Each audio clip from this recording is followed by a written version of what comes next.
قومی آواز کے ناظرین خوش آمدید۔ بھارت کی 73 سالہ تاریخ میں خفیہ ایجنسی را کی اب تک کی بڑی ناکامی۔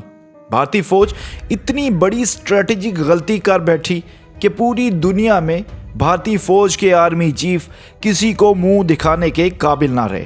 را کی ایک غلطی نے درجنوں بھارتی فوجی مروا دیے۔ بھارتی ریاست میں بڑی کارروائی کے پیچھے اصل کہانی آخر ہے کیا؟ کس طرح بھارتی فوج کو جال میں پھنسایا گیا؟ کس طرح بھارتی فوج کے نام نہاد جوانوں نے سرنڈر کیا اور لاشیں چھوڑ کر بھاگ گئے؟ بھارتی فوجیوں کی 1 کلومیٹر میں پھیلی لاشوں نے خفیہ ایجنسی را کا ایسا پول کھول دیا کہ دنیا میں مودی سرکار کسی کو منہ دکھانے کے قابل نہ رہے۔ دوستو، ویڈیو کی تفصیل میں آگے بڑھنے سے قبل اگر آپ نے قومی آواز کو ابھی تک سبسکرائب نہیں کیا تو اسے سبسکرائب اور بیل آئیکن پر کلک ضرور کریں، کیونکہ یہ میری اور آپ کی نہیں بلکہ پوری قوم کی آواز ہے۔ دوستو، بھارتی سرکار منہ کے بل گر پڑی ہے۔ بھارتی فوج کی نامردی نے ایسا کام کر دیا کہ پوری دنیا میں جوتے کھانے کے بعد بھارتی خفیہ ایجنسی کی ایک اور بڑی ناکامی پوری دنیا میں بھارتی فوج کا سر شرم سے جھکا دیا ہے۔ چین نے جس طرح لداخ میں بھارتی خفیہ ایجنسی را کو چکمہ دے کر راتوں رات لداخ کے اہم ترین علاقے پر قبضہ کیا، اس کی بھارتی فوج کی ناکامی کی بدترین مثال کہیں نہیں ملتی۔ بھارتی فوج جس علاقے کو رات میں بالکل ویران چھوڑ کر سوئی تھی، صبح وہاں کس طرح چینی فوج پہنچ گئی، ابھی تک اس کا جواب نہیں مل سکا، اور اس کے بعد پوری دنیا کی انٹیلیجنس اداروں نے بھارتی خفیہ ایجنسی را کو ناکام ترین خفیہ ایجنسی قرار دے دیا تھا۔ مگر بھارتی فوج اور خفیہ ایجنسی کو مزید ایسے صدمے اور برے دن دیکھنا تھے کہ ٹھیک کچھ عرصہ بعد ہی گزشتہ دنوں چھتیس گڑھ میں وہ ہو گیا جو شاید مودی سرکار نے خواب میں بھی نہیں سوچا ہوگا۔ بھارت میں بھارتی فوج پر بڑا حملہ، متعدد فوجی ہلاک۔ ریاست چھتیس گڑھ میں باغیوں کی جانب سے کیے گئے حملے کے نتیجے میں بھارتی فوج کا بھاری نقصان ہوا۔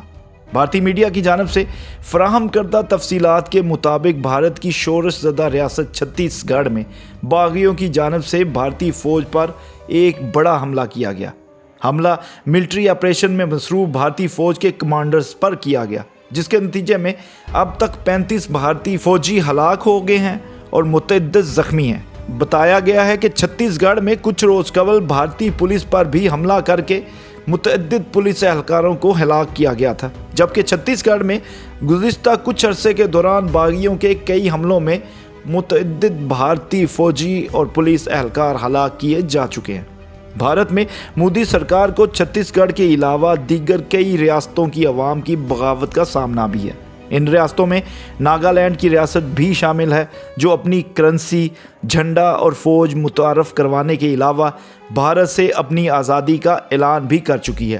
ناگالینڈ کی عوام اور رہنماؤں کا واضح موقف ہے کہ بھارت نے ان کی سرزمین پر قبضہ کر رکھا ہے۔ دوستوں، central reserve police force CRPF کے ڈائریکٹر جنرل کلدیپ سنگھ نے کہا ہے کہ اس حملے میں بھارتی فوج کی بڑی ناکامی ہوئی ہے۔ یہ اسٹریٹجک اور انٹیلیجنس غلطی تھی۔ حیران کن طور پر سابق انٹیلیجنس سربراہ کا کہنا ہے کہ 5000 سے زائد فوج کے خلاف چند سو ماؤ باغیوں نے کس طرح مقابلہ کیا، یہ ابھی تک حیران کن بات ہے۔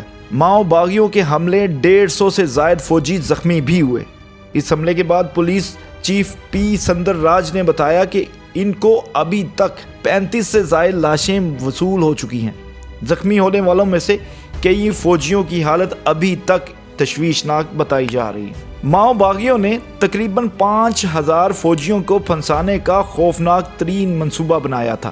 ماؤ نواز باغیوں کی پیپلز لبریشن گوریلا آرمی کے بٹالین نمبر 1 کے کمانڈر ہرما نے خود ہی تراریم کے آس پاس کے جنگل میں باغیوں کی موجودگی کی خبر پھیلائی، اور سیکیورٹی فورسز کے 2000 سے زائد فوجی اس مقام کے گرد گھیرا دینے کے لیے نکل پڑے۔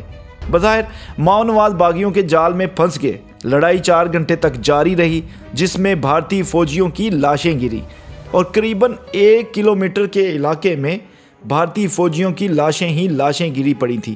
جو زخمی تھے وہ بھی لاشوں سے کم دکھائی نہیں دے رہے تھے۔ CRPF district reserve guards